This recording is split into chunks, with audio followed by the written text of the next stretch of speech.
প্রায় প্রতি বছরই আমার মা এই আমের আচারটা বানায়, তবে এবছর প্রথমবার আমি কাঁচা আমের আচার বানালাম আর খেতেও খুবই ভালো হয়েছিল। আর টক ঝাল মিষ্টি এই আমের আচার বানানো বেশ সহজ।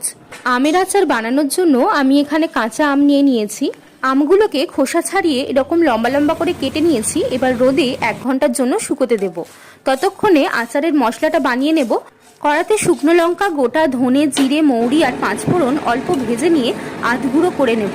এবার কড়াতে সর্ষের তেল দিয়ে তাতে শুকনো লঙ্কা আর 5 ফোড়ন দিয়ে কেটে রাখা আমগুলোকে ভেজে নেব। আমগুলো ভাজার সময় নুন আর হলুদ গুঁড়ো দিয়ে ভেজে নেব।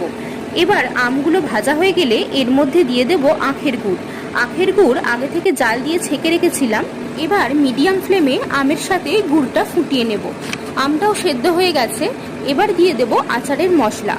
আচারের মশলা দিয়ে লো ফ্লেমে আরও কিছুক্ষণ ফুটিয়ে নেব। গুড়টা অনেকটাই ঘন হয়ে এসেছে আর আচারের রঙটাও খুব সুন্দর চলে এসেছে। এবার নামিয়ে ঠান্ডা করে নেব। ঠান্ডা হয়ে গেলে একটা কাঁচের জারের মধ্যে ঢেলে নেব।